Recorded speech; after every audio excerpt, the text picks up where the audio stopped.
Senhoras e senhores, uma boa noite a todos. Sejam todos e todas muito bem-vindos.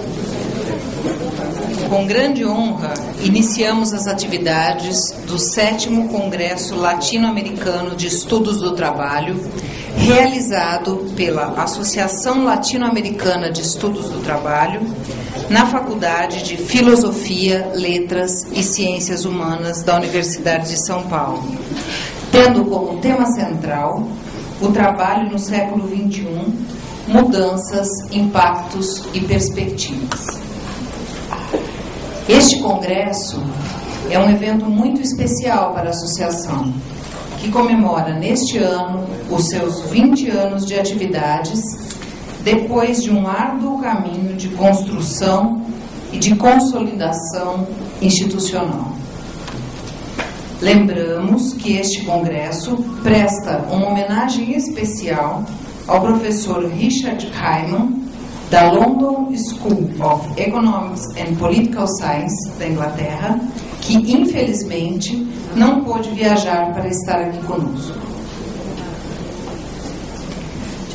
Este evento não poderia ser realizado sem o importante apoio das seguintes instituições: da Universidade de São Paulo, por meio da Pró-Reitoria de Cultura e Extensão, da Pró-Reitoria de Pesquisa, da Faculdade de Filosofia, Letras e Ciências Humanas, do Departamento de Sociologia e da Faculdade de Economia e Administração. Também da Universidade Estadual de Campinas, por meio da Faculdade de Educação, do Instituto de Filosofia e Ciências Humanas, do Instituto de Economia e do Centro de Estudos Sindicais e de Economia do Trabalho, da Fundação de Amparo à Pesquisa do Estado de São Paulo, da Coordenação de Aperfeiçoamento de Pessoal de Nível Superior, do Conselho Nacional para o Desenvolvimento Científico e Tecnológico, da Secretaria de Políticas para as Mulheres da Presidência da República, do Banco Nacional de Desenvolvimento Econômico e Social, da Caixa Econômica Federal, da Itaipu Nacional, da Organização Internacional do Trabalho, da Comissão Econômica para a América Latina e Caribe, do Instituto Nacional de Ciência e Tecnologia para Estudos da Metrópole e da Imprensa Oficial do Estado de São Paulo. Para a composição da mesa diretiva desta solenidade de abertura, convidamos o professor doutor Sérgio Adorno França de Abreu, diretor da Faculdade de Filosofia, Letras e Ciências Humanas da Universidade de São Paulo.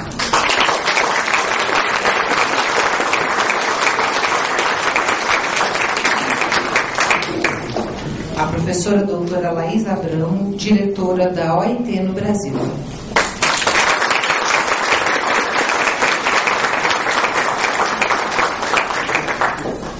O professor doutor Francisco Zapata, professor no Hercolégio de México, presidente da ALAST no período 1993 a 1996.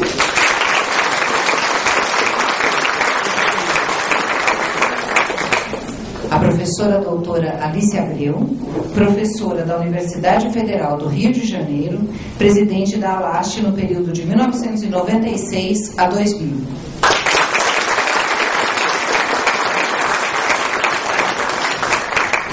O professor doutor Marcos Superville, professor da Universidade da República do Uruguai, presidente da ALAST no período de 2004 a 2008.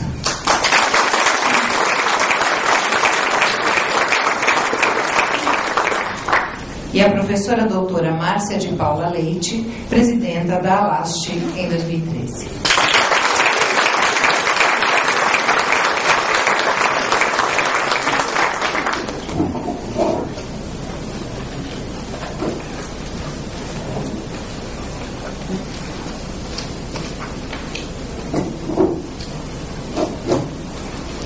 Passamos então à abertura dos trabalhos, convidando a presidenta da ALAST, professora doutora Márcia de Paula Leite, para saudar os convidados.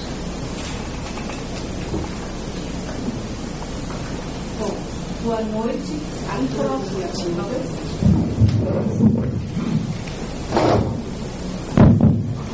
Boa noite a todos e a todas. Buenas noches a todos e todas. É com enorme prazer que eu gostaria de dar as boas-vindas a todos os investigadores e investigadoras da América Latina, Europa e Estados Unidos aqui presentes.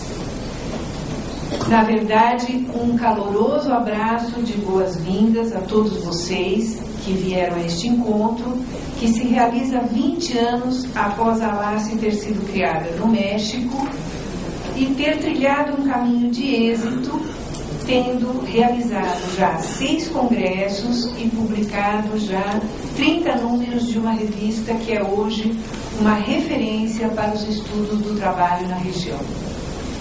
Nós comemoramos aqui nesse congresso os 20 anos desta associação que começou quase como uma utopia e que hoje, passados 20 anos, é não só uma realidade, é também uma entidade que se tornou o principal órgão dos estudiosos do trabalho da região latino-americana. Eu espero que este evento seja um momento importante de troca de experiências e de ideias e um momento significativo de aprofundamento dos laços que unem não só os investigadores e investigadoras latino-americanos entre si, mas também dos laços que nos unem aos investigadores europeus e norte-americanos. Eu gostaria de agradecer a presença das autoridades aqui presentes, o professor Sérgio Adorno, diretor da Faculdade de Filosofia, Letras e Ciências Humanas, a doutora Laís Abramo, diretora da Organização Internacional do Trabalho no Brasil, assim como Alice Abreu, professora Alice Abreu, professor Marcos Supervilli e professor Francisco Zapata, os ex-diretores da associação. Finalmente, esses ex-diretores que deram cada um a seu tempo uma contribuição valiosa para que ela chegasse aonde chegou, né? A ser o que ela é hoje. Finalmente, eu gostaria, em nome de toda a diretoria, registrar a falta que está fazendo uma pessoa que foi, sem dúvida, a mais importante para a fundação da LASTE e que, infelizmente, por motivos de força maior, não pôde estar presente hoje, que é o Henrique de la Garza.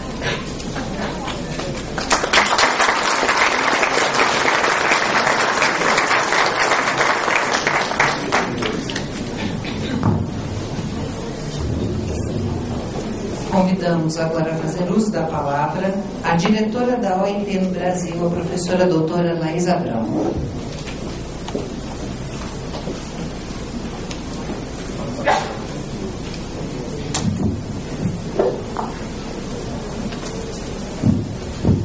Muito boa noite a todos e todas. Queria cumprimentar meus companheiros e companheiras de mesa, o senhor Sérgio Adorno, diretor aqui da Faculdade da Faculdade de Filosofia, minha casa, né? Aonde eu aprendi o que eu sei de sociologia e que é sempre um grande prazer voltar aqui. Queria cumprimentar o professor Francisco Zapata, a professora Márcia Leite, a professora Alice Abreu, o professor Marcos e todos os presentes aqui nesse auditório, amigos e amigas de longa data, muitos deles. É para mim um motivo de grande honra e um grande prazer participar dessa mesa de abertura do 7º Congresso Latino-Americano de Estudos do Trabalho e eu agradeço muito esse convite, Márcia. E é também um prazer enorme poder encontrar tantos amigas e amigos, colegas com os quais temos compartilhado há tanto tempo já esse ofício de tentar entender o mundo do trabalho nas suas diversas e múltiplas dimensões e tentar contribuir sempre para a sua transformação no rumo de uma sociedade mais justa e igualitária, com mais cidadania e dignidade para todos e todas aqueles que vivem do seu trabalho ou que precisam de um trabalho para viver. como já foi dito pela presidente da LAST, pela minha querida amiga Márcia, esse é o 7º congresso da associação e o 2º congresso que se realiza no Brasil, certo? Com uma particularidade realmente muito importante, que ele marca os 20 anos de existência da nossa associação e da nossa revista. Nós sabemos o esforço que envolve a construção de instituições e o trabalho que é necessário para mantê-las vivas, atuantes e significativas. Por isso, o mérito de ter chegado aqui com toda essa vitalidade é muito grande e por isso eu gostaria de parabenizar a todos e todas que se dedicaram nessas 2 décadas a esse trabalho de construção e consolidação, muito especialmente as diretorias da LAST e as equipes editoriais, né, da revista, que realmente é muito impressionante que uma revista de estudos do trabalho tenha essa permanência e essa vitalidade. Isso é fantástico e a gente sabe o trabalho que custa, que significa, nós como sociólogos e estudiosos do trabalho, que conhecemos os processos de trabalho, sabemos o que significa publicar uma revista com a qualidade e a relevância que tem a Relete, né? Repito que para mim é realmente uma grande satisfação ter podido participar, ainda que modestamente, desse processo de construção. E eu gostaria de, nesse momento, pontualizar brevemente alguns marcos significativos dessa caminhada, desses 20 anos que hoje nos trazem todos aqui. Em primeiro lugar, esses 20 anos, nós podemos dizer que foi um período e um processo de consolidação democrática na nossa região, falando aqui da América Latina e do Caribe, né? Para muitos de nós que vivemos os períodos autoritários tão generalizados no continente, nós sabemos o valor e a importância da democracia e sabemos que nesse processo de construção da democracia, o papel fundamental dos trabalhadores e das trabalhadoras e das suas organizações e também da academia. Nunca é demais lembrar a importância desse tema, a importância da democracia, da liberdade e da cidadania, tanto no âmbito da produção acadêmica, a liberdade de pesquisa, de docência, a liberdade de discussão, quanto no terreno da organização, expressão e voz dos trabalhadores. Então, essa é a primeira coisa que eu acho que a gente tem que saudar e lembrar sempre a importância desse processo. Também gostaria de lembrar o papel desempenhado por um grupo grande de estudiosos do trabalho que se reuniram no México há 20 anos atrás e que muitos deles também vinham se reunindo nos diversos grupos do CLACSO, do Conselho Latino-Americano de Ciências Sociais, em especial na Comissão de Movimentos Laborais do CLACSO, e continuaram se reunindo nos anos seguintes, construindo essa trajetória. Eu gostaria de lembrar o papel desse grupo, no qual eu também me incluo, de análise dos novos modelos de produção e relações de trabalho que emergiram da crise do Taylorismo-Fordismo. E aqui é também importante a gente pensar que isso não foi um movimento apenas da América Latina, no qual a interlocução com os nossos colegas europeus, eu queria aqui lembrar especialmente o professor Juan José Castilho, que foi um interlocutor tão importante nessa discussão, e os outros acadêmicos de outros países e dos Estados Unidos também, né? E todo esse esforço que nós nos debruçamos de análise do que estava acontecendo com o mundo do trabalho, com o mundo da produção nesse momento, e na crítica à tendência de construção de um novo modelo abstrato, de um novo One Best Way, que supostamente substituiria o Taylorismo-Fordismo e praticamente eliminaria as contradições no mundo do trabalho. Nós sabíamos que não era isso que estava acontecendo nos nossos países, que era fundamental uma análise cuidadosa da heterogeneidade, da diversidade e das novas contradições que emergiam nesse processo, e isso foi algo que nos uniu muito, e eu acho que a produção empírica e teórica desse momento ela foi extremamente relevante, e o debate conceitual que foi feito nesse momento, né? e também a incorporação de novos temas nessa discussão, como, por exemplo, os temas de gênero, que já vinham sendo desenvolvidos, a professora Helena Hirata, uma presença também fundamental nesse debate, e os temas das cadeias produtivas. Todo esse movimento, eu acho que foi um exercício fundamental também de entendimento das nossas realidades. Eu destacaria ainda duas outras coisas muito importantes dessas 2 décadas. Uma delas são o avanço das políticas públicas, que tem a ver com as transformações políticas que se passaram, que vêm se dando nos nossos países, e toda a relação entre a discussão dos processos de trabalho, dos mercados de trabalho e dos temas mais gerais da pobreza, da desigualdade, que vieram também revitalizar a discussão dos estudos do trabalho na região. E, por último, nesse processo nós enfrentamos também a maior crise econômica mundial desde 1929, né, que teve na sua raiz justamente um processo de desvalorização do trabalho e supervalorização do mercado financeiro.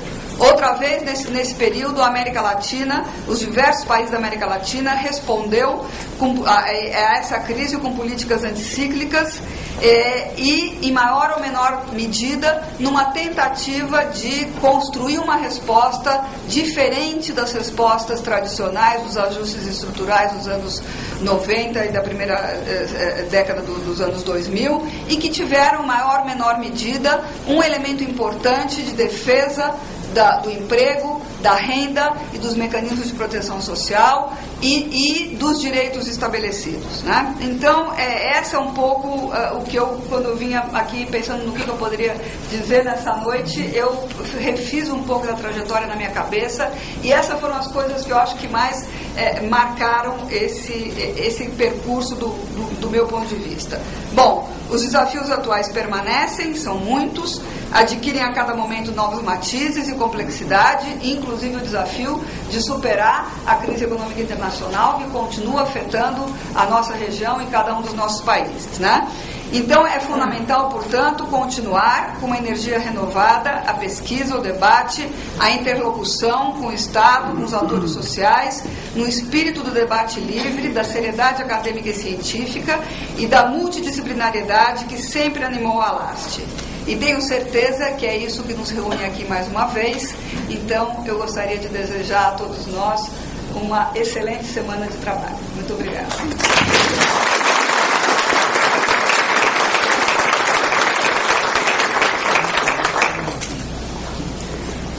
Neste momento especial de comemoração dos 20 anos da Associação Latino-Americana de Estudos do Trabalho, passaremos agora a palavra aos ex-presidentes da ALAST aqui presentes. Primeiramente, convido a fazer uso da palavra o professor Dr. Francisco Zapata, professor no Hercolégio de México, presidente da ALAST no período de 1993 a 1996.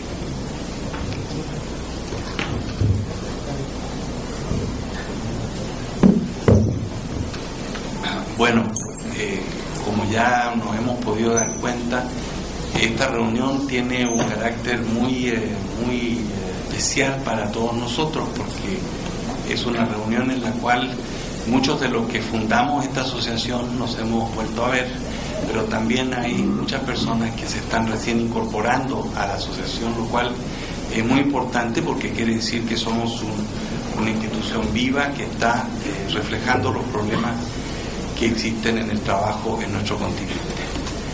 Mis reflexiones se refieren esencialmente a tres cuestiones que me parecen centrales en todo esto. Una es que hacer algo colectivo en América Latina es algo complicado y en general se da a partir de lo que hacemos muchos individuos.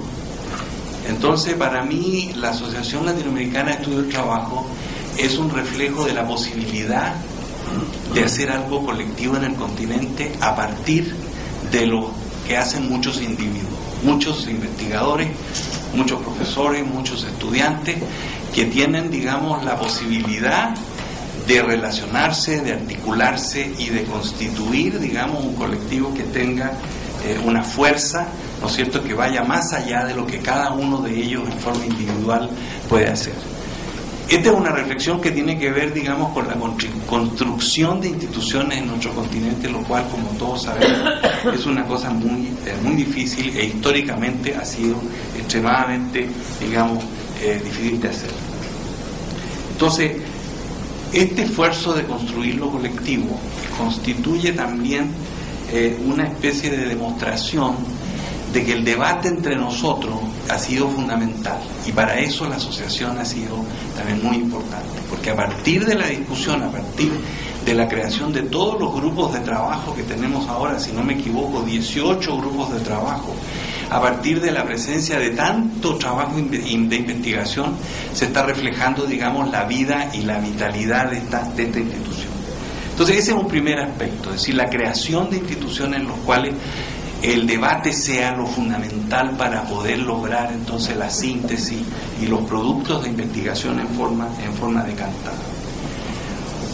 Asociado a esta idea, digamos, de la contribución de todos nosotros a la construcción del espacio colectivo, también hay un reflejo de que hemos conocido nuestro continente. Entonces, cuando yo veo aquí, por ejemplo, a Jorge Carrillo, que viene de Tijuana, en el norte de México, y veo a Sandra Leiva, que viene de Iquique, en el desierto de Atacama, y veo a los colegas que estudian la maquiladora, las industrias automotrices, los trabajadores metalúrgicos en distintas partes del continente, en Río de Janeiro, en el ABC Paulista, en la ciudad de Puebla, en México, ¿no es cierto? Y otros casos, por ejemplo, que hablábamos hace un rato con Gilberto Gamó, sobre el problema del trabajo de los campesinos. También es otra esfera en la cual hemos sido capaces de incorporar, digamos, categorías de trabajadores que hasta hace muchos años atrás no eran especialmente propicias de estudios de los investigadores o de los sociólogos del trabajo. También estudiamos formas nuevas de trabajo. Hoy día, por ejemplo, temas que nosotros no soñábamos que iban a existir, como son, por ejemplo, los trabajadores subcontratados que existen hoy día en muchos sectores económicos del continente, también han sido parte de ese aprendizaje. Todos nosotros entonces en la asociación, al ir a las distintas reuniones de los grupos de trabajo, podemos socializarnos en espacios de discusión que no son los propios de nosotros. Entonces hay un aprendizaje de geografía económica, de geografía humana, de espacios de producción, e incluso hemos tenido, ¿no es cierto?, que hacer experiencias personales, subir a 4.000 metros de altura, estudiar a los subcontratados de la mina de Santa Inés de Coyahuasi en Chile, o ir a la frontera norte de México y ver cómo se insertan, por ejemplo, las mujeres. Imagínense ustedes, estudiar 1 millón de mujeres en la frontera norte de México. Eso para muchos de nosotros no era algo evidente. Entonces hemos podido, a través de esta asociación, a través de los grupos de trabajo, a través de distintos mecanismos, a través de la revista, ¿no es cierto?, conformar un espacio donde todos nosotros hoy día, nadie puede decir que no conoce lo que pasa en tal o cual parte de América Latina. Una cuestión adicional y una última cosa que me gustaría mencionar es que nosotros hemos sido o hemos buscado ser latinoamericanos, hemos buscado pensar al continente, hemos buscado pensar lo comparativo. Para nosotros lo comparativo no es ninguna novedad. Hemos sido siempre comparativistas, hemos siempre buscado a los metalúrgicos de Córdoba y a los metalúrgicos de la ABC Paulista y a los metalúrgicos, ¿no es cierto?, que trabajan en las grandes empresas manufactureras de México, de Colombia, etcétera. Entonces, esa parte a mí me gustaría subrayarla, porque quiere decir que lo comparativo para nosotros no significa hipotecar la especificidad latinoamericana en el mundo global, sino que construir una perspectiva latinoamericana en este contexto. Es decir, América Latina, el trabajo, los trabajadores, los sindicatos latinoamericanos tienen ciertas formas de construcción de sus estrategias, de sus formas de resistencia, ¿no es cierto?, que tienen su particularidad. En el mundo de hoy, por ejemplo, nosotros podemos comparar cómo se defendieron los trabajadores latinoamericanos cuando nosotros hace 20 o 30 años nos cayó, ¿no es cierto?, las crisis de los años 80. Comparemos eso con lo que pasa en Europa hoy día o con lo que pasó en Estados Unidos. Nosotros sabemos mucho de eso y tenemos nuestra perspectiva sobre esos problemas. desafortunadamente no nos hace mucho caso, ¿no es cierto? Ni en Grecia, ni en España, ni en Portugal alguien se ha acercado a pensar cómo se dio esta discusión acá. Nosotros fuimos de cierta manera sintomáticos de lo que está pasando allá ahora, y sería harto bueno, ¿no es cierto?, que nosotros pudiéramos expresar esa particularidad y ese valor y esa densidad del trabajo de investigación que hay en nuestro continente.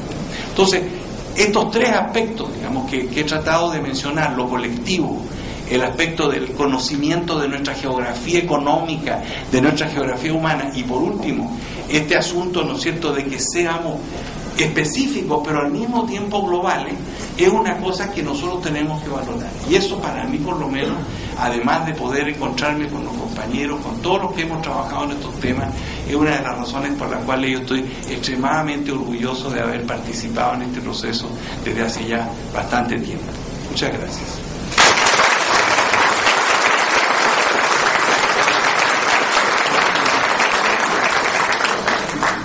Passamos a palavra agora à professora doutora Alice Abreu, professora da Universidade Federal do Rio de Janeiro e presidente da ALAST no período de 1996 a 2000.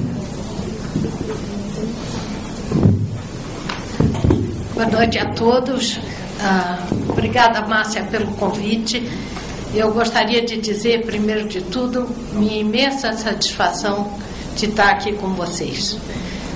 É um prazer rever tantos amigos e colegas de uma área de estudos que foi uma área tão central na minha vida. Como foi aqui lembrado, eu tive a honra de ser presidente da ALAST de 96 a 2000.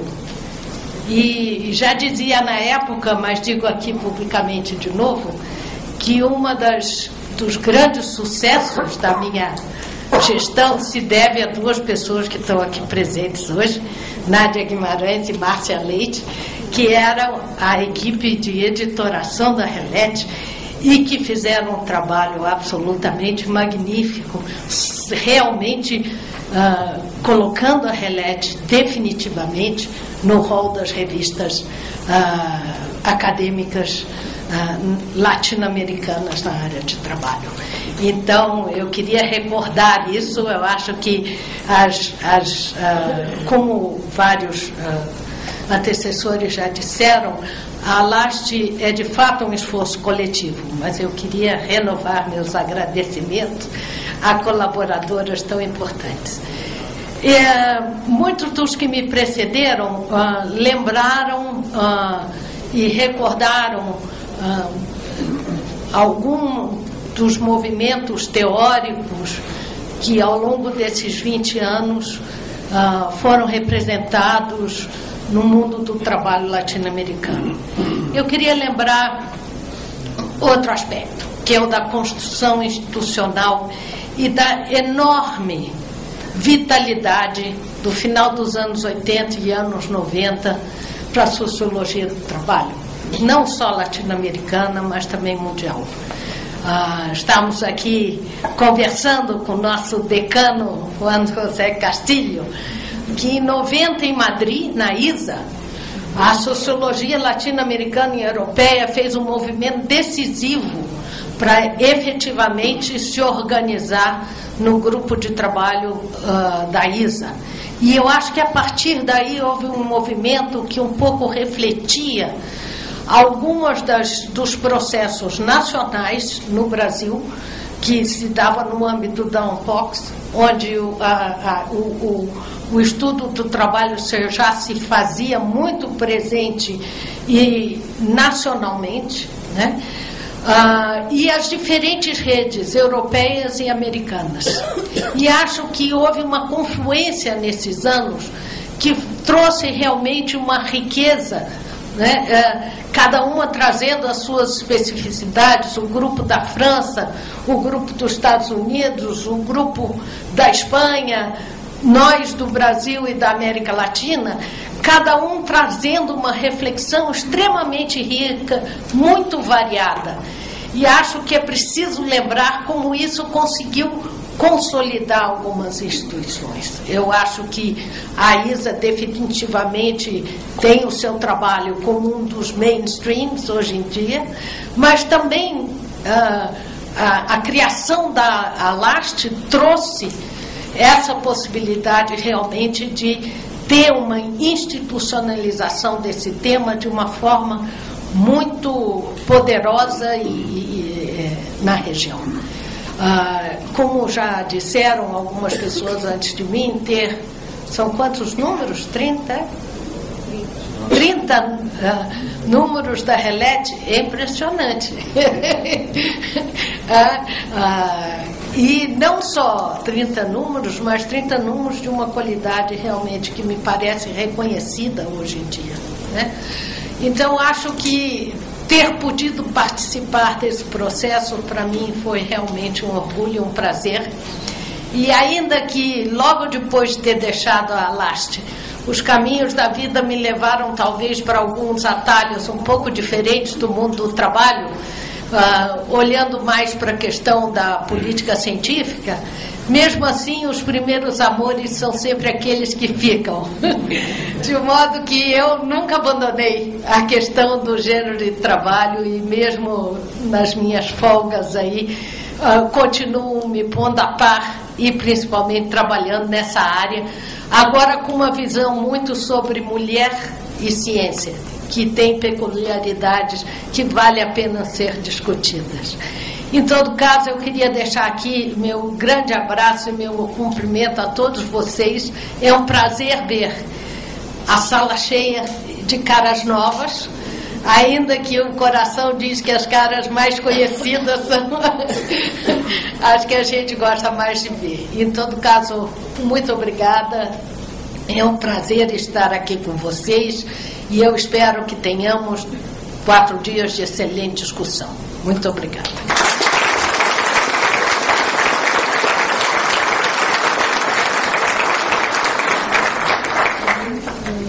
Convidamos a dirigir sua palavra aos presentes o professor Dr. Marcos Superville, professor da Universidade de La República, Uruguai, presidente da ALAST no período de 2004 a 2008. Bueno, muchas gracias. Yo querría solamente, es muy difícil hablar al final porque ya se dijeron tantas cosas y con tanto sentimiento que uno no puede menos que compartirlo. Querría, escuchando esto y además con una cifra que se dio 20 años, quería recordar el tango de Gardel y Lepera, que dice 20 años no es nada. Es importante esto porque Lepera era brasilero, entonces sin embargo esto es la demostración de que es mucho el esfuerzo, el enorme esfuerzo. Me consta en el periodo que me tocó la presidencia, un periodo de transición de la asociación, y que creo que aún así la gran colaboración de todos nosotros nos permitió mismo en algún momento más difícil que tuvo la asociación salir adelante y salir muy bien. Creo que esto es lo que yo quisiera rescatar con fuerza. Quisiera decir una frase que me parece muy importante y para mí encierra toda una idea, que es la frase de un filósofo uruguayo que se llama Arturo Ardao, que dice: muchas veces los logos que nosotros utilizamos vienen de Europa o de Estados Unidos, pero los patos y los etos son bien nuestros. Y esto es así. Es decir, muchas veces nosotros recuperamos conceptos o términos que vienen de otros lados, pero muchas veces, pero sí casi siempre, los readaptamos y los reconfiguramos en los problemas concretos que tenemos en América Latina y en función de una filosofía y de una orientación ética muy particular que yo creo que no es que en otros lados no exista, pero que le da un sello muy particular a esta asociación. Esto me parece que es bien importante. Yo creo también, y quisiera, sin menoscabar otras asociaciones latinoamericanas que existen, pero hay una particularidad que tiene esta asociación, y que es la voluntad de hacer un trabajo serio, académico en serio. Esto me parece que es muy importante porque de alguna forma es cierto que hay otras dimensiones, el superdemocratismo, etcétera, el acceso a los estudiantes a los congresos, pero creo que esta asociación ha logrado un equilibrio entre la apertura, la gran apertura que ha tenido, y a su vez mantener un alto nivel académico. Y esto me parece que es muy importante porque eso sí que le da una continuidad a la asociación. Yo no tengo más nada que decir, solamente querría decir que me siento extremadamente contento de haber podido participar en esta asociación y de haber puesto un pequeño granito de arena en este enorme proceso colectivo que hemos construido entre todos. Nada más, muchas gracias.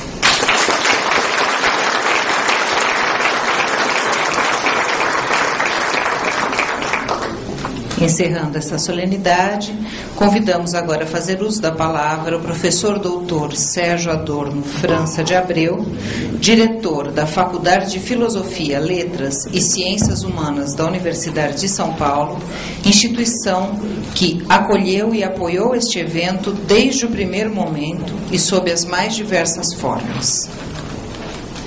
Boa noite a todos e a todas. Eu quero inicialmente cumprimentar a professora Márcia Leite, presidente da Associação Latino-Americana de Estudos do Trabalho.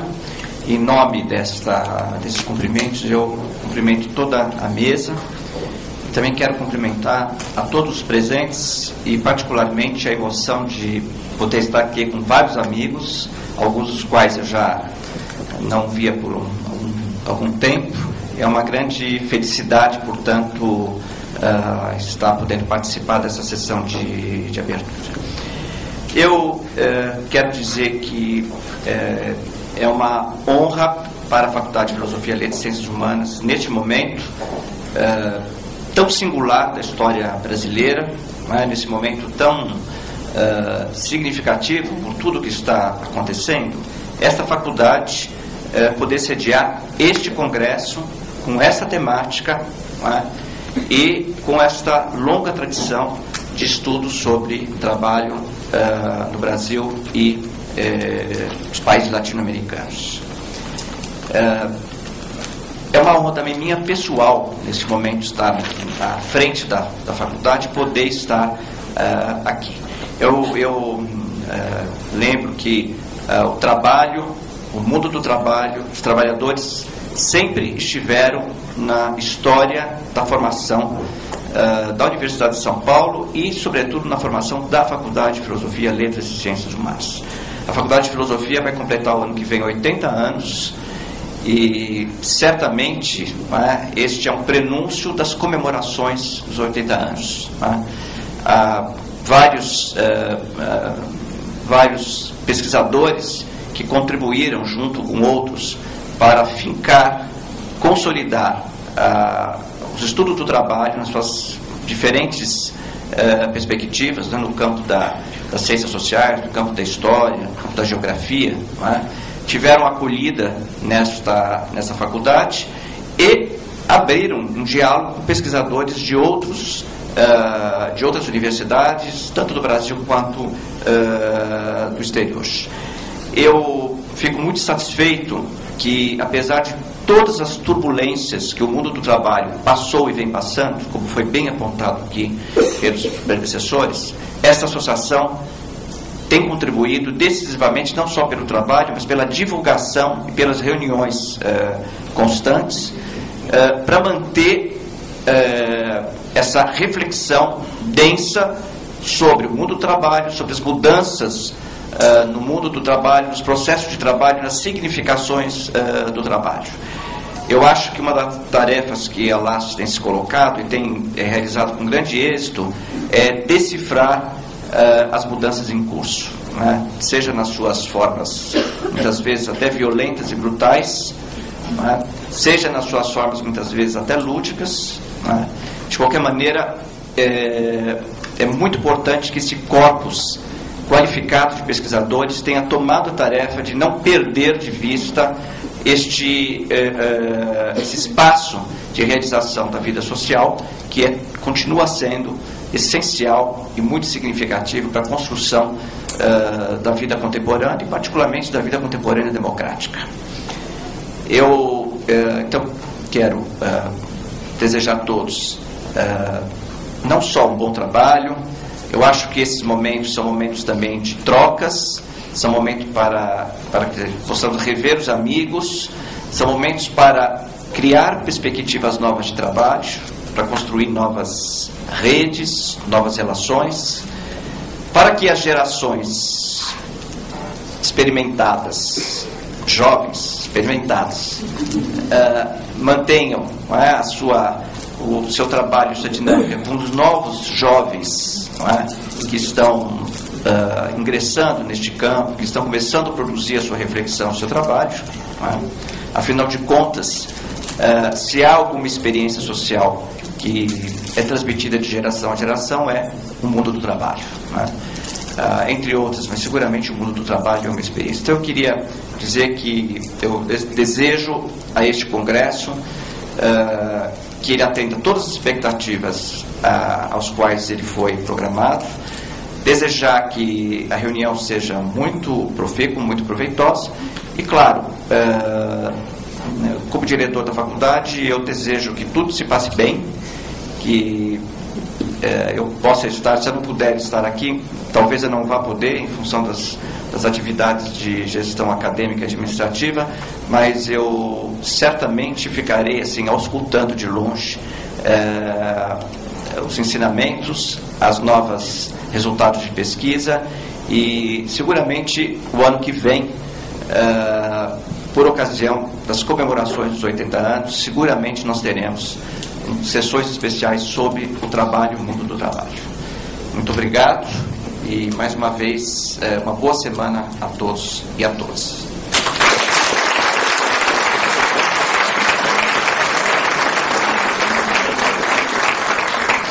Encerrada esta cerimônia, agradecemos as autoridades aqui presentes e os convidamos a ocuparem seus assentos na plateia.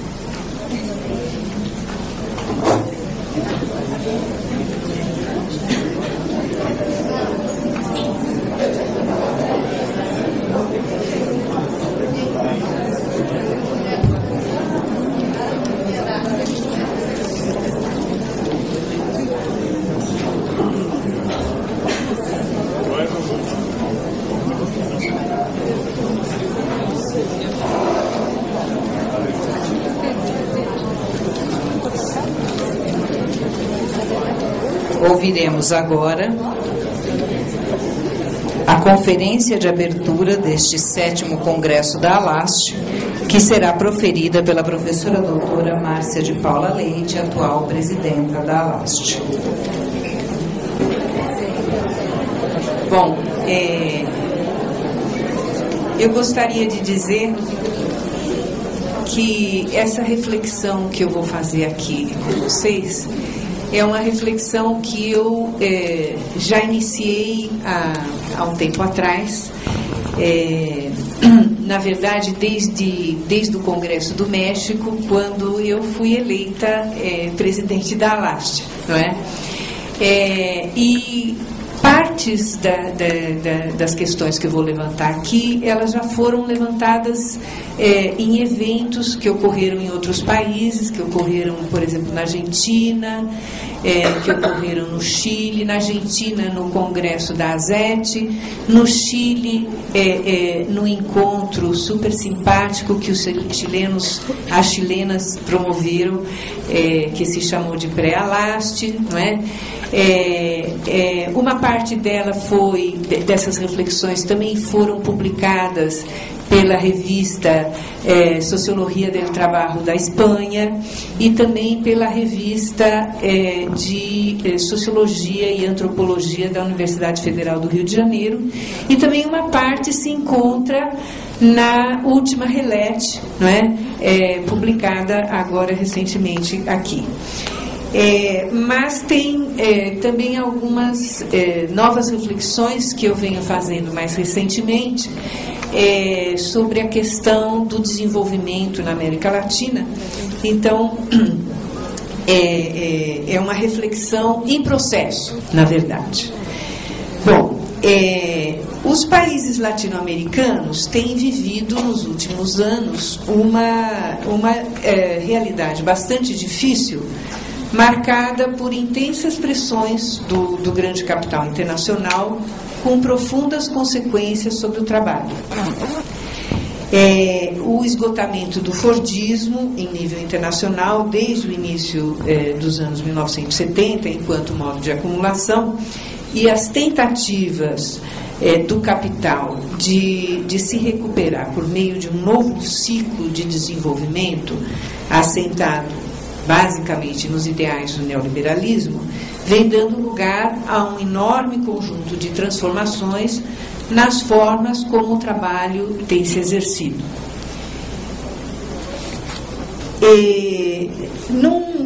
Baseando-se num importante enxugamento do Estado e na privatização de setores antes não explorados ou pouco explorados pelo capital, como a saúde, a educação, os transportes, a exploração de recursos naturais, o novo padrão de acumulação vem se mostrando extremamente disruptivo, seja em termos sociais, seja em termos ambientais, colocando problemas dramáticos para a região.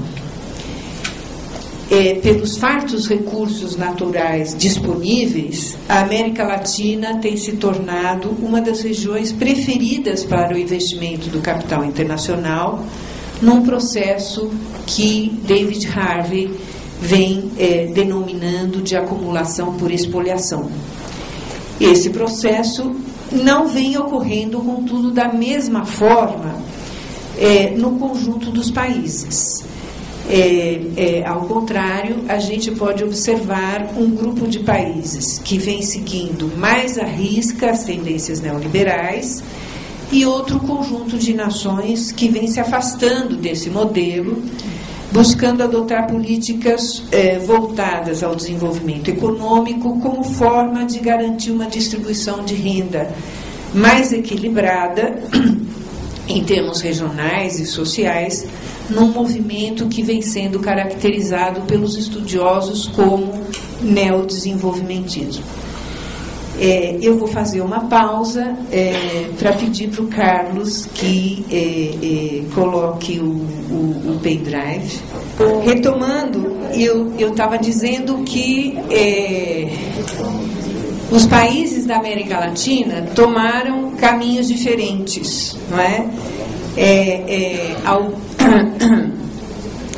E eu queria retomar a minha fala dizendo o seguinte, que esses países que vêm seguindo um caminho, uma alternativa ao neoliberalismo, esse caminho que vem sendo chamado pelos estudiosos como de novo desenvolvimentismo ou neodesenvolvimentismo, é um caminho que pode ser caracterizado como uma alternativa ao neoliberalismo pela forte intervenção do Estado na economia, mas é um caminho que apresenta um conjunto de problemas, não é?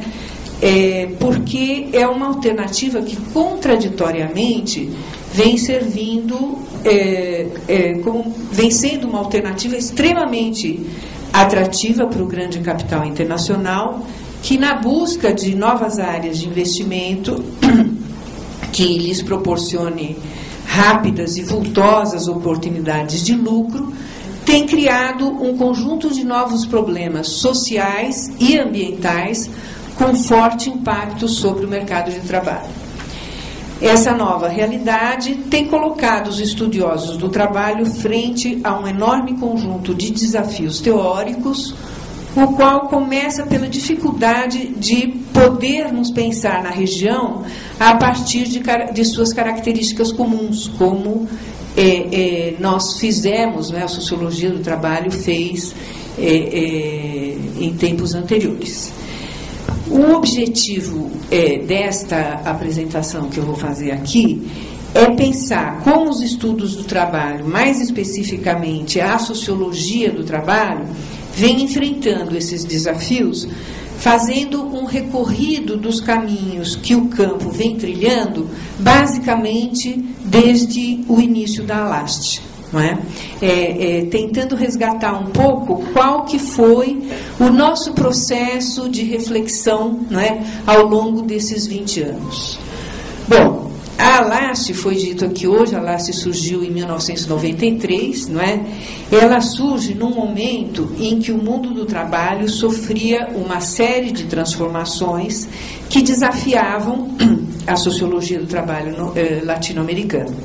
Eram novas formas de organização do trabalho, em oposição ao taylorismo e fordismo, né? Eram as novas tecnologias, eram as novas formas de organização empresarial, era a globalização da economia, todas essas transformações implicando numa flexibilização muito grande da produção e do trabalho, né? E gerando um conjunto de problemas para os trabalhadores e trabalhadoras. Estimulada pela discussão internacional que sublinhava a inevitabilidade das transformações produtivas, a análise esteve centrada nas mudanças neste momento, né, nos anos 90, nas mudanças da organização do trabalho, na requalificação dos trabalhadores, na democratização dos ambientes de trabalho e no que se convencionou chamar de pós-fordismo. A teorização, nesse momento, ela esteve marcada por uma postura que se assentava em 4 eixos. Em primeiro lugar, um desaparecimento do sujeito oculto pela centralidade que era conferida à empresa como agente da transformação das relações de trabalho. Em segundo lugar, por um obscurecimento do caráter político das transformações. Elas apareciam como absolutamente inevitáveis, não é? E não como decisões políticas tomadas por atores sociais. Em terceiro lugar, um determinismo muito grande expresso na ideia da inexorabilidade de uma determinada forma de organização do trabalho, erigida como um novo Best One Way, como a Laís lembrou na fala dela, não é? Em quarto lugar, pelo privilegiamento dos estudos de caso na análise das transformações do trabalho. O resultado dos estudos latino-americanos indicava, contudo, quer dizer, apesar de nós termos essa tendência, não é, da sociologia em nível internacional, o resultado dos estudos latino-americanos indicava uma dualidade teórica na discussão já desde o primeiro congresso. Isso já ficava muito claro, né? E por um lado, existiam muitos estudos que assinalavam que essas transformações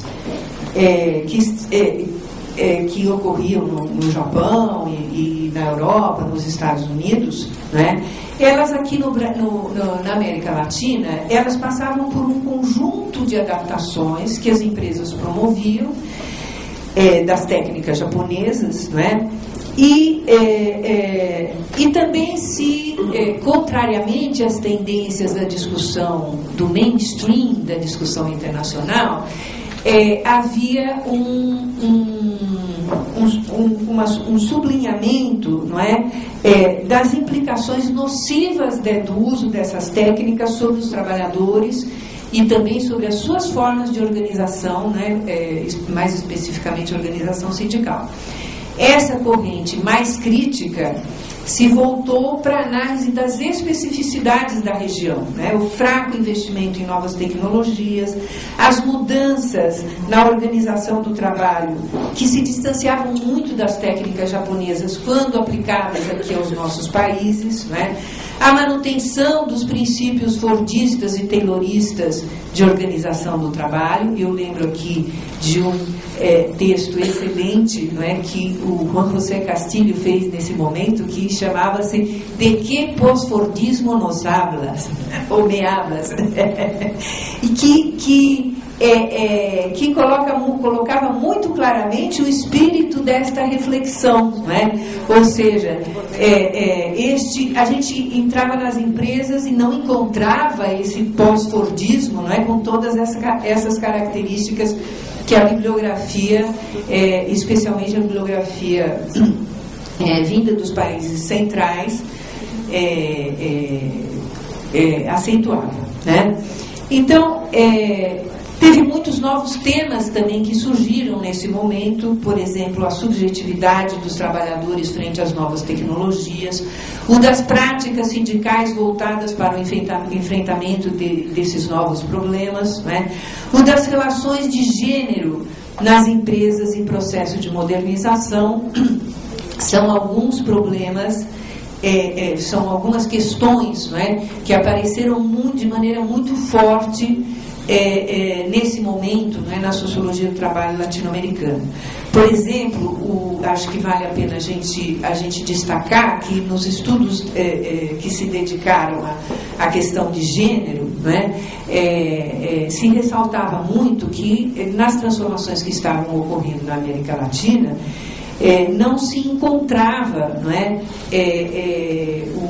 uma inserção das mulheres no mercado de trabalho que não tivesse discriminação ou uma inserção mais favorável por causa das novas tecnologias, como alguns estudos, não é, tendiam a dizer. Na verdade, a reprodução dos processos de discriminação nos novos ambientes de trabalho logo veio à tona, não é?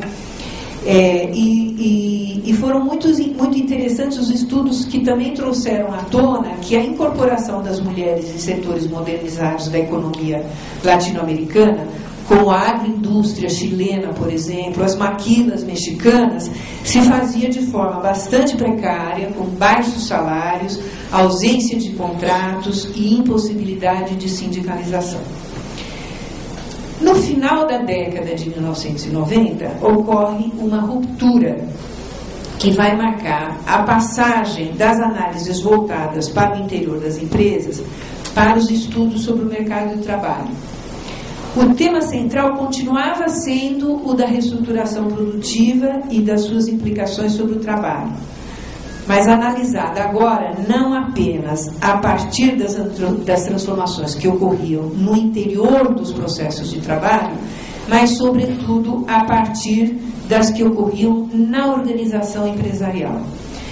Dois conceitos são de enorme importância nessa mudança de enfoque: o da precarização do trabalho e o dos encadeamentos produtivos. Os efeitos dessas transformações organizacionais sobre o trabalho, sobretudo das mudanças na organização empresarial, foi ampliando a análise das empresas isoladas para o estudo das cadeias, dos chamados processos completos de produção, né? E o cruzamento dessa perspectiva também com a dimensão de gênero elucidou claramente como o trabalho feminino tendia a se concentrar no final dos encadeamentos produtivos, nas empresas que produziam produtos de baixo valor agregado e se utilizavam de uma força de trabalho pouco qualificada e mal paga. As implicações desse processo sobre as relações de emprego e de trabalho foram desviando o olhar do interior das fábricas para o mercado de trabalho, e o tema da precarização do trabalho foi concentrando as atenções. Essa mudança de enfoque torna-se mais evidente no segundo e no terceiro Congressos Latino-Americanos de Sociologia do Trabalho, realizados respectivamente aqui no Brasil e na Argentina, em 1999 e em 2000. Diferentemente do primeiro congresso, que, como eu falei, centrou, não é, as atenções na questão da organização do trabalho, o congresso que se realizou no Brasil e o congresso que se realizou na Argentina discutiram muito mais a questão dos processos de flexibilização, da subcontratação, da terceirização e da precarização do trabalho. Nos 3 livros publicados depois do 2º Congresso, por exemplo, a questão da subcontratação é central e aparece de forma transversalizada nos textos dedicados. A qualificação, né, que aparece no livro organizado pela Magda de Almeida Neves e por mim, a dimensão de gênero, que aparece num livro organizado pela Laís Abramo e pela Alice Abreu, e a ocupação, que aparece num livro organizado pela Nádia Guimarães, que na época era Nádia Castro, e pelo Cláudio Dedeca. A questão da precarização, da flexibilização é transversal aos 3 livros, não é? Mas ela vai, a dura realidade a que o trabalho foi submetido nos anos 90 vem à tona, especialmente neste último livro, organizado pela Nádia e pelo Cláudio Dedeca, no qual eles chamam a atenção para a inflexão que a globalização provocava na tendência de estruturação do mercado de trabalho vivida pelos países da região no período de substituição de importações. Essa inflexão significava, como os textos mostram, né, a perda da progressiva importância do assalariamento, a diminuição do trabalho formal, o aumento do desemprego, a individualização do trabalho, a fragmentação do coletivo do trabalho, a flexibilização da regulação social e a consequente redução dos direitos dos trabalhadores assalariados. Era tudo de ruim. Bom, em um balanço sobre a flexibilização do trabalho na América Latina, publicado um ano antes, em 1997, pelo Henrique de la Garza, também é mais ou menos as mesmas conclusões que ele aponta. O estudo do Henrique conclui que, naquele momento, a flexibilização já havia se estendido por todos os países da região, sobretudo pelos mais desenvolvidos. E as formas principais que ela assumia eram mudanças na legislação, com perda de direitos, e transformações na negociação coletiva, que se fragmentava cada vez mais. Além disso, ele aponta que a preferência empresarial pela flexibilização unilateral. Essas tendências vão ser reforçadas num estudo sobre a subcontratação do trabalho na América Latina, que foi realizado quase uma década depois, em 2006, pela Consuelo Iranzo, que eu não estou conseguindo localizar ali, e por mim mesma, em que a gente confirma a extensão do fenômeno na região e os efeitos nefastos sobre os trabalhadores.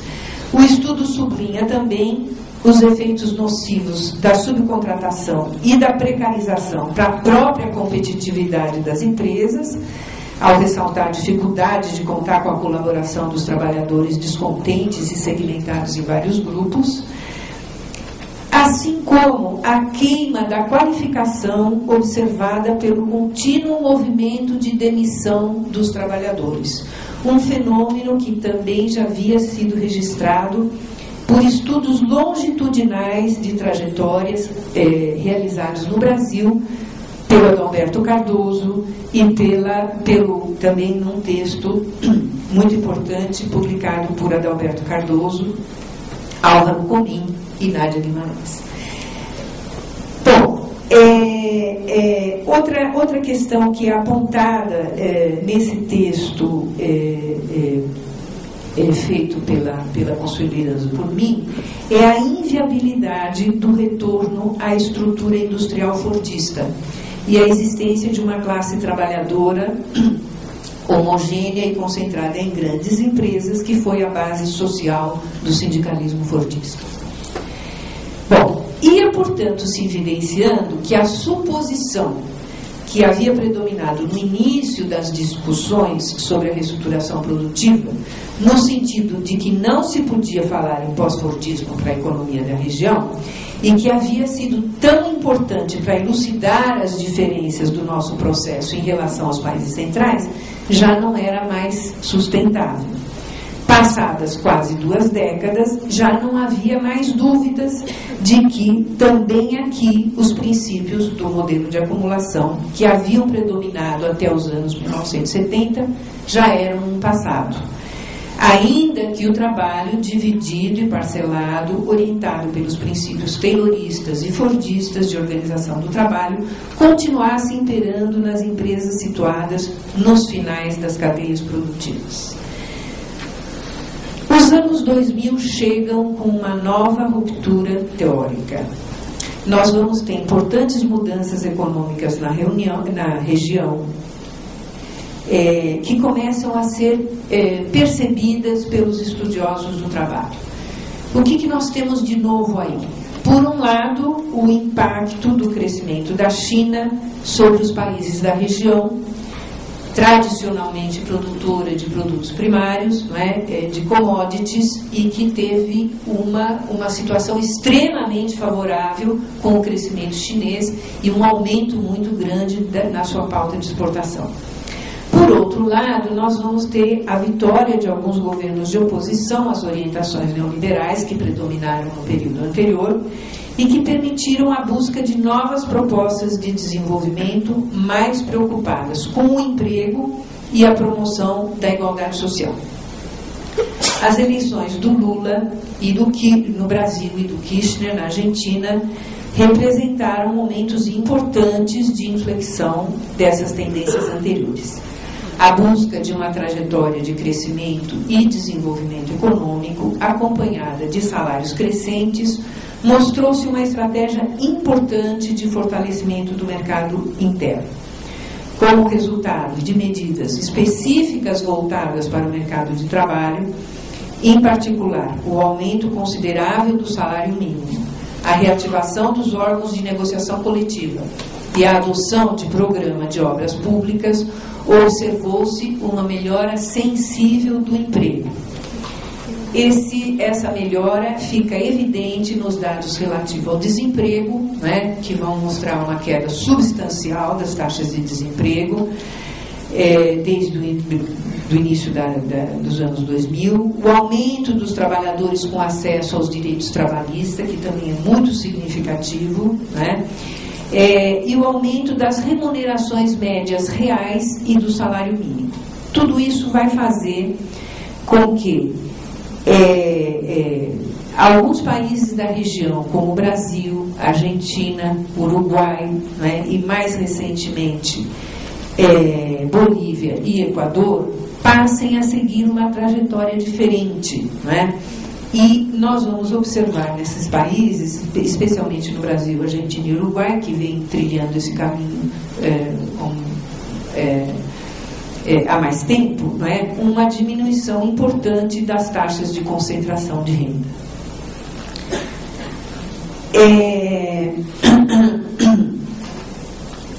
O que a gente vai observar é que nós vamos ter que os resultados, não é, deste novo caminho vão indicar uma nova trilha no sentido de aumento das remunerações e de combate à pobreza com resultados muito significativos, ainda que insuficientes para resolver os problemas históricos da pobreza e da exclusão social e da concentração de renda e da precariedade do trabalho em nossos países.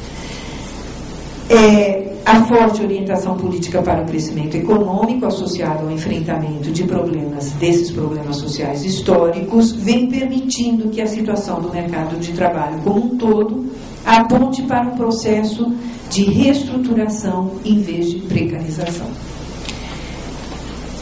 Outra questão que vale a pena a gente recuperar dos estudos sobre o trabalho que vem sendo feito por pessoas que fazem parte da ALAST estudos que vêm indicando uma nova realidade sindical.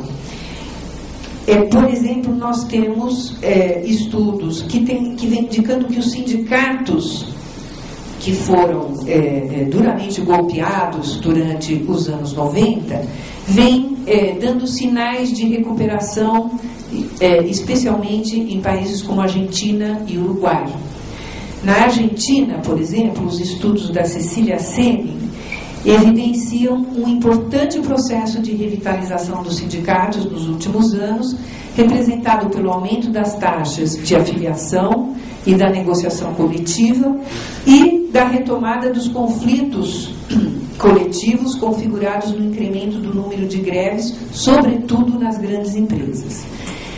Também muito importantes são os achados de Mariela Quiñones para o Uruguai, que tem revelado um importante crescimento da afiliação sindical nesse país, desde o início do governo da Frente Ampla, e que expressa não só um crescimento das afiliações, mas também um crescimento institucional, segundo a autora. Mais que isso, seria importante a gente atentar para estudos recentes que vêm encontrando um movimento de reversão das tendências flexibilizadoras das relações de trabalho. O Uriarte, por exemplo, identifica uma importante tendência nesse sentido, especialmente na Argentina e no Uruguai. Ele chama atenção para o aumento dos direitos do trabalho que vem emergindo tanto no plano legislativo como no jurisprudencial. Ele aponta para um processo de desaplicação das leis flexibilizadoras e desregulamentadoras das relações de trabalho.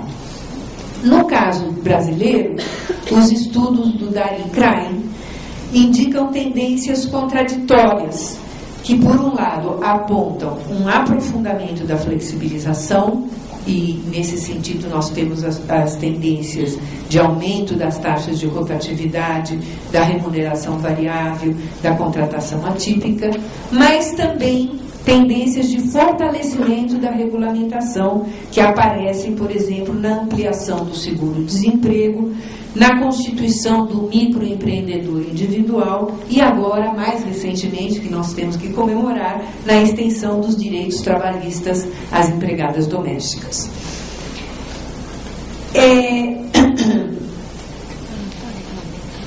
Mas a gente não pode deixar de esquecer que essa nova realidade internacional, como eu já apontei no início, ela não vem tendo o mesmo impacto no conjunto dos países latino-americanos. Contrariamente aos países que vêm seguindo uma nova trilha desenvolvimentista, há um conjunto de outros liderados, sobretudo por México, Colômbia e Peru, que têm se mantido mais apegados aos princípios do neoliberalismo.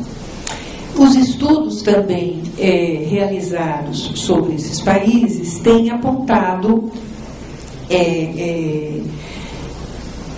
que nesses casos esses países não vêm ganhando, não é, melhorias para o trabalho como vem ocorrendo nesse conjunto outro de países a que me referi até agora. Os estudos, por exemplo, do Carlos Salas e Anselmo Santos têm mostrado um intenso processo de desestruturação do mercado de trabalho. Também os estudos de Laura Moisa sobre a Colômbia têm mostrado que, embora as taxas de crescimento da Colômbia sejam expressivas, inclusive são maiores do que as taxas brasileiras, né? Não está ocorrendo na Colômbia o mesmo tipo de desenvolvimento social, né, que vem ocorrendo no Brasil. Ela faz uma comparação entre Brasil e Colômbia. A Colômbia cresce mais do que o Brasil em termos econômicos, mas sem as repercussões sociais, né, que nós temos presenciado aqui no Brasil. Bom, esse novo quadro coloca um conjunto de novos desafios à sociologia do trabalho latino-americana, na medida em que ele inaugura novas questões teórico-metodológicas, entre as quais eu acho que seria importante a gente destacar. Em primeiro lugar, como enfrentar essa heterogeneidade da região, que já não nos permite falar de uma tendência latino-americana, mas de realidades muito diferentes, com implicações também muito diversas sobre o trabalho. A segunda questão, até que ponto, eu tenho colocado isso em vários lugares onde eu tenho falado, até que ponto o conceito de precarização do trabalho, tal como definido por Castel, e que foi foi e vem sendo tão útil para a análise dos países europeus, continua adequado para a compreensão de nossos países. E eu me refiro aqui ao fato de que a trajetória do trabalho nos países europeus e nos países latino-americanos, esses especialmente que vêm seguindo essa trajetória, é contrária, é muito diferente, não é? Quer dizer, a Europa teve depois da Segunda Guerra Mundial, todo o processo de ascensão do trabalho, de melhoria do trabalho, não é?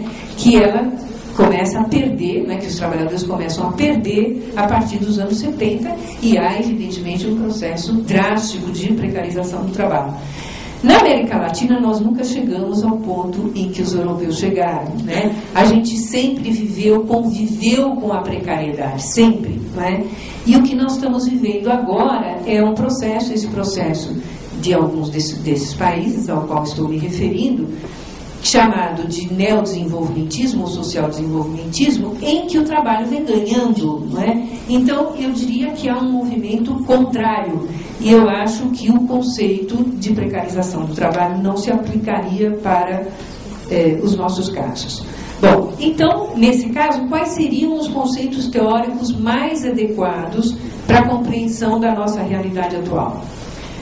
Será que seria mais adequado a gente atentar também para a heterogeneidade que marca os mercados de trabalho de cada um dos nossos países, tendo em vista que as tendências de estruturação do mercado de trabalho têm, via de regra, convivido com tendências precarizadoras, provocadas, sobretudo, por processos de terceirização. Ou seja, né, a questão é complexa, não é? Não há só melhorias, há também novas situações de trabalho precário sendo criadas também com uma relativa intensidade. Bom, essa realidade que é complexa e contraditória aponta também a necessidade de estratégias metodológicas mais amplas.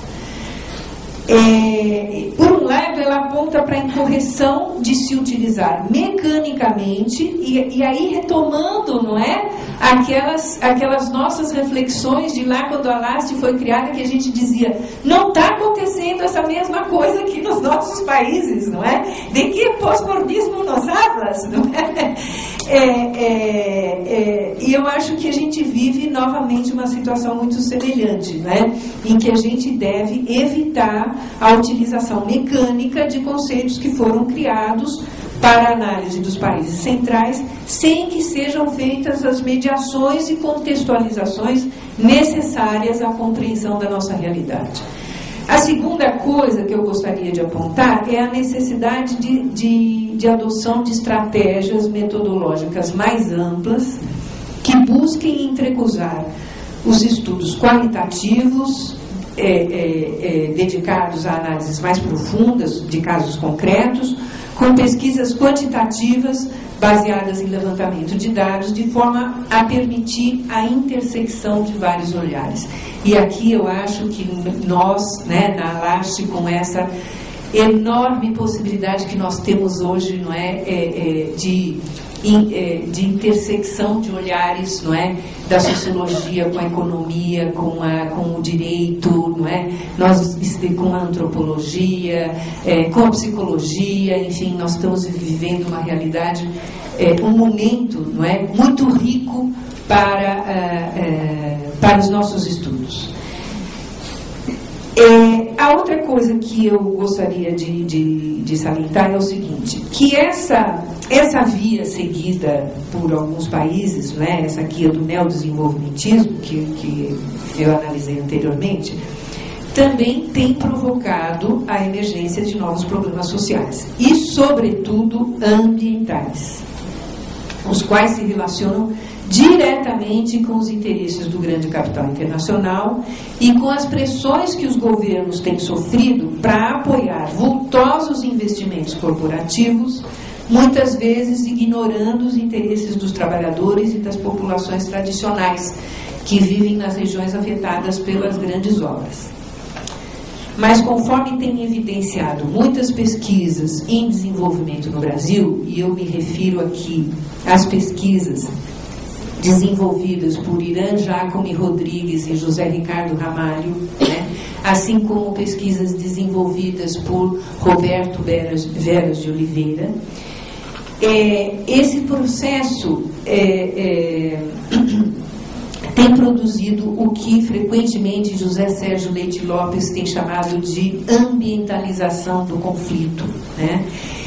E esses novos investimentos têm trazido à tona novas lutas sociais, novos pleitos sociais, com novos temas de reivindicação e novos atores sociais entrecruzando-se com temas e atores tradicionais dos conflitos trabalhistas.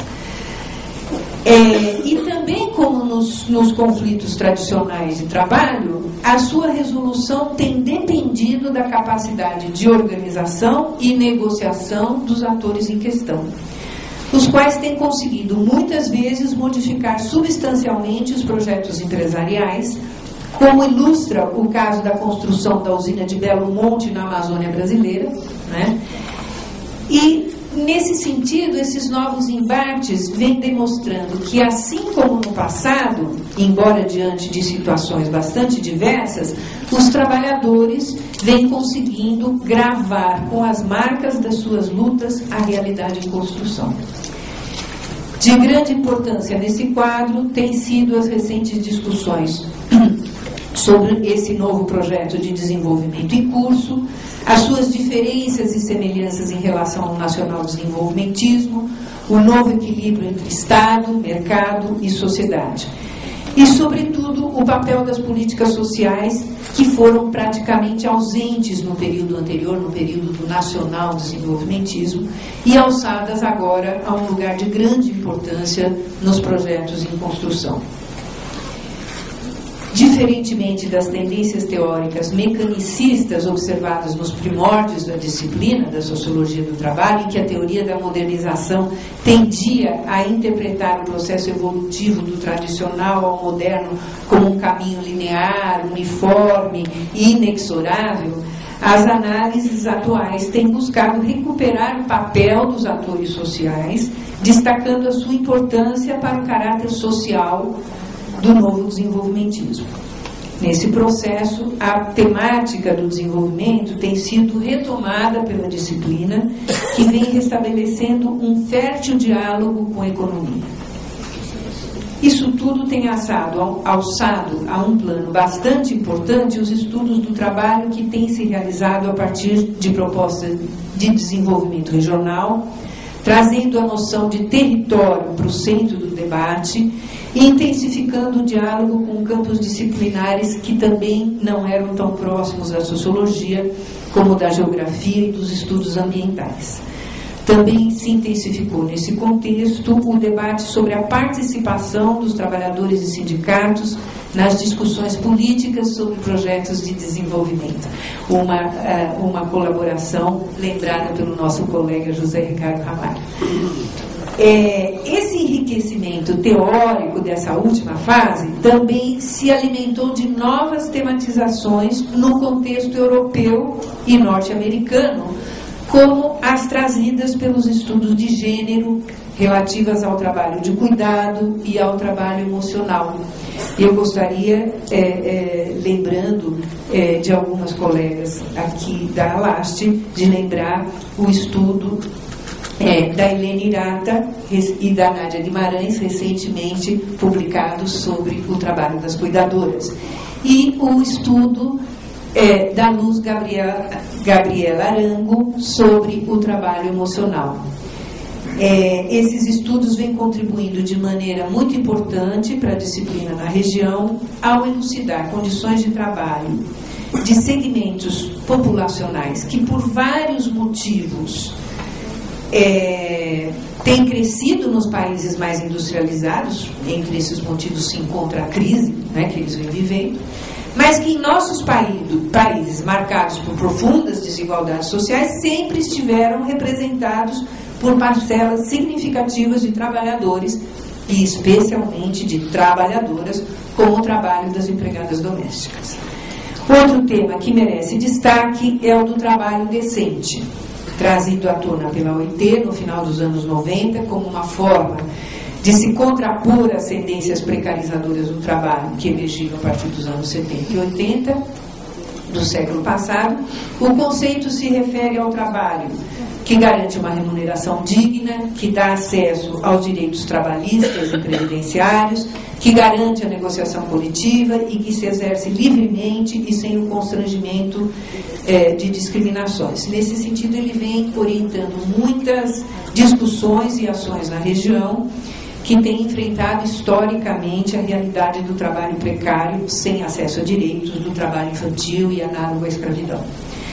Bom, para concluir, eu gostaria de dizer que os caminhos trilhados pela disciplina, pela sociologia do trabalho, testemunham um processo muito significativo de enriquecimento do seu olhar, seja pela intensificação do diálogo com outras disciplinas que estudam o trabalho, seja pelo desenvolvimento de novas temáticas, seja ainda pela retomada de velhos temas a partir de uma nova perspectiva teórico-metodológica, como vem acontecendo com os estudos sobre o desenvolvimento. Nesse processo, novos desafios vêm se impondo, e também alguns paradoxos. E eu vou sublinhar alguns desses paradoxos que eu acho que são muito interessantes. O primeiro deles é que, diferentemente das previsões mais otimistas, professadas especialmente pelos defensores dos princípios neoliberais, a globalização não foi a solução para todos os problemas. Pelo contrário, ela aportou uma infinidade de novos problemas, inclusive para os países desenvolvidos. Também, diferentemente das visões dos críticos da globalização, de que o processo favoreceria apenas os países mais industrializados, não foi isso que aconteceu. Ela não deixou à margem o conjunto dos países fora do mundo desenvolvido. Ao contrário, os rumos que a globalização foi tomando acabaram favorecendo mais alguns desses países, como várias regiões do Sudeste Asiático e também América Latina. Para os países da América Latina, embora nem todos, mas para vários países latino-americanos, isso significou a possibilidade de buscar caminhos alternativos e inserir-se na mundialização de uma forma mais autônoma. Soterrando o projeto norte-americano de criação da ALCA, países como Brasil, Argentina, Uruguai, Bolívia e Equador vêm trilhando um modelo de desenvolvimento inclusivo e desconcentrador da renda, enfrentando algumas mazelas sociais históricas e seguindo um caminho que não é nem o da superação da exploração e do lucro, e nem o caminho liberal. É uma trajetória que tem sido trilhada por meio de uma forte vinculação com o grande capital internacional globalizado e sua busca de novos projetos de investimento, gerando, como eu já falei, novos problemas sociais e ambientais. É uma trajetória que, sem enfrentar as contradições do capitalismo, vem permitindo um desenvolvimento com mais igualdade e equilíbrio, enfrentando alguns dos problemas históricos das nossas sociedades. Mas eu acho que nós temos algumas novas sombras, e isso já é terminando. Nós temos, muito recentemente, uma diminuição das taxas de crescimento da China, uma baixa nas exportações e nas dificuldades que enfrenta a Argentina e o Brasil, especialmente nos últimos anos. E eu acho que essa realidade que está chegando, né, que está chegando aqui à nossa porta, nos coloca também novos desafios. E em que medida esses projetos terão condições, esses projetos de neodesenvolvimentistas, terão condições de se adaptar a uma realidade não tão vantajosa como a do início da década passada. E que perspectivas reservam esses novos problemas econômicos, reservam para o trabalho nos nossos países e para as políticas sociais. Essas são algumas perguntas que podem servir de guia para uma agenda de investigação nos próximos anos. Para terminar, eu gostaria de lembrar aqui um artigo publicado na penúltima relete, penúltima, né, Zé? na penúltima relete, pelo Jorge Walter e Diego Schlechter, que chama a atenção a partir de um survey que eles fizeram no 6º congresso realizado no México há 3 anos atrás. Eles fizeram um survey com os presentes no congresso, e analisando esse survey, eles chamam a atenção para o avançado processo de institucionalização dos estudos do trabalho na região, sublinhando que, em termos do ciclo de vida da organização, a ALAST já teria deixado para trás as fases de criação e desenvolvimento, marcadas pela liderança de pioneiros, e iniciado um período de maturidade e consolidação, como muitos dos nossos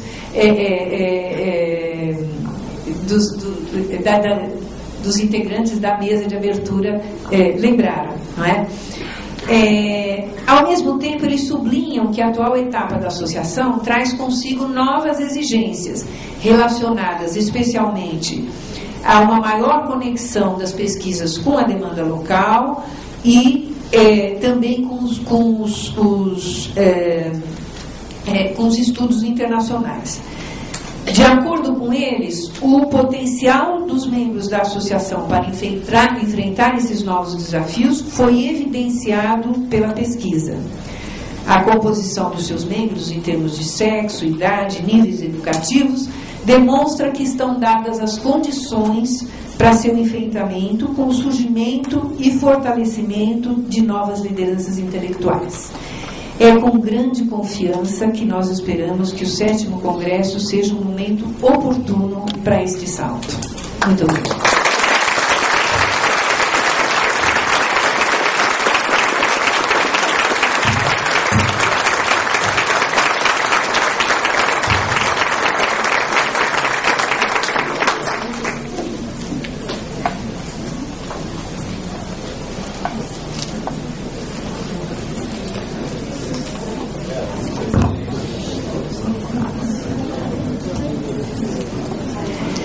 Bom, completando aqui as homenagens da noite, a gente vai fazer uma entrega de umas flores em agradecimento aos ex-presidentes da ALAST aqui presentes. Então, eu gostaria de convidar inicialmente o professor Dr. Francisco Zapata para receber a homenagem.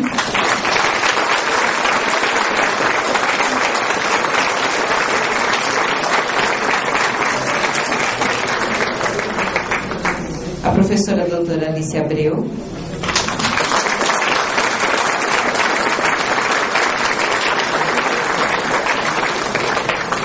E o professor doutor Marcos Superberg.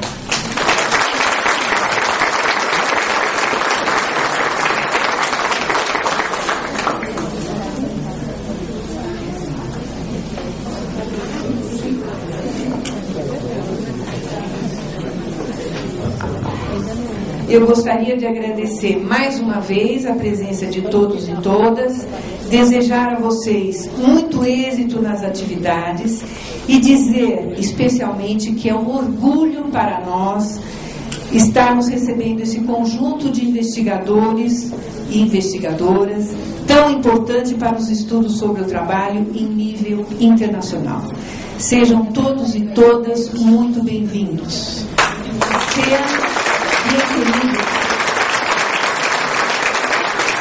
E considerem a esta casa como sua casa.